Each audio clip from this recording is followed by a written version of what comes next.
The best compliment you can ever get is being called a fake natty as a natural lifter. Do people really think that this is natural? And it all starts with having those wide looking, bolder shoulders. But as someone who wasn't blessed with good genetics myself, and always being so jealous of all these guys you see with aesthetic physiques online, I recently made some changes to my workout routine to specifically grow 3D delts, and it's been working tremendously. So in this video, I'm going to go over exactly what I've been currently doing to grow my shoulders as fast as possible. But first, let me run you through my training split, because over the last couple of months, I've been doing something a bit different than your typical push-pull legs or anything like that. I personally only train one muscle group per day, only 1 to 2 sets per exercise, and every set is taken to failure. So I start with chest on day 1, back on day 2, legs on day 3, arms on day 4, and then shoulders on the 5th and final day before repeating that 5-day cycle with no days off.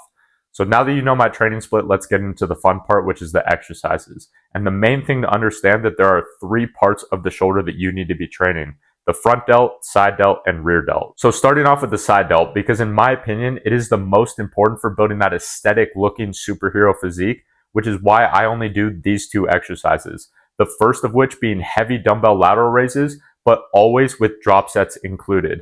Because the combination of having those heavier reps at the beginning of the set when you're fresh, and then immediately followed by dropping the weight 20 to 30%, and pumping out as many reps as you possibly can to give as much blood into the muscle group as possible, that combination is significantly better than just doing 3 to 5 sets with the exact same weight like I used to in the past. But with that being said, the thing about dumbbell lateral raises is that there's almost no resistance when you're holding the weights at the bottom of the movement, which means only doing these like most people do, you could be possibly missing out on potential gains, which is why the second exercise is single arm cable lateral raises. Reason being, doing the exact same movement but with a cable in addition to doing it with dumbbells allows me to overload and challenge my side delts in every possible range of the movement, which has given me the best results. Now, moving on to the rear delt, which is the most neglected part of the shoulder that most people don't train specifically, but it is still extremely important to train because it's going to give your shoulders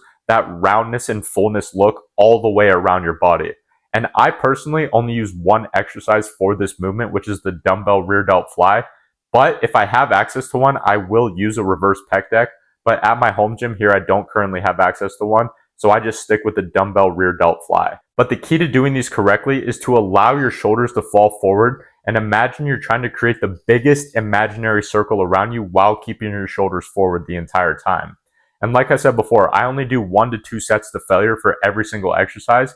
And for the rear delt specifically, that's really all you need, because the rear delts are also targeted secondarily when you do things like rows and pull-ups as well, which is why I like to keep my rear delt training extremely simple. And last but not least, the front delt. Now, most people already have overdeveloped front delts compared to their side and their rear, because the front delts are targeted when you train your chest or any type of pressing movement, but they're still extremely important to train and not just skip them like most people do.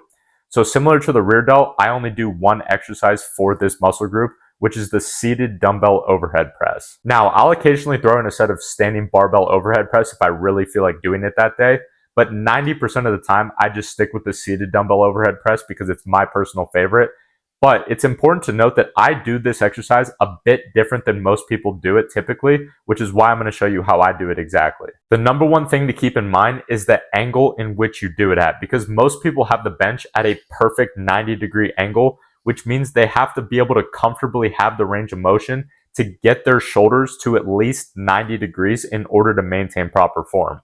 Which you'd be surprised, a lot of people don't have the shoulder mobility in order to do that, which results in them pressing the weights forward away from their body, which takes the load off of the front delts. So what I like to do personally is angle the bench at about 75 degrees instead of a perfect 90-degree angle. And instead of having my elbows straight out to the side of me, I tuck them in slightly, which allows me to press the dumbbells straight up instead of out and away from my body. And that's honestly it. There's no need to overcomplicate it. All I did was pick these 4 to 5 exercises, and most importantly, train your dick and balls off with as much intensity as possible in order to get the best results. But I love you boys. I hope you got some value from this. And if you want to be trained by me one-on-one and have a personalized training and nutrition plan built for you, as well as strengthen your mindset in order to stay consistent with your goals, There is a book a call link in my description where I'll work with you up to 6 months if you are a good fit for my mentorship program. And I'll do whatever it takes in order to build your dream physique. But as I always say, remember, success is not the best revenge. It's the only revenge. And get the fuck after it.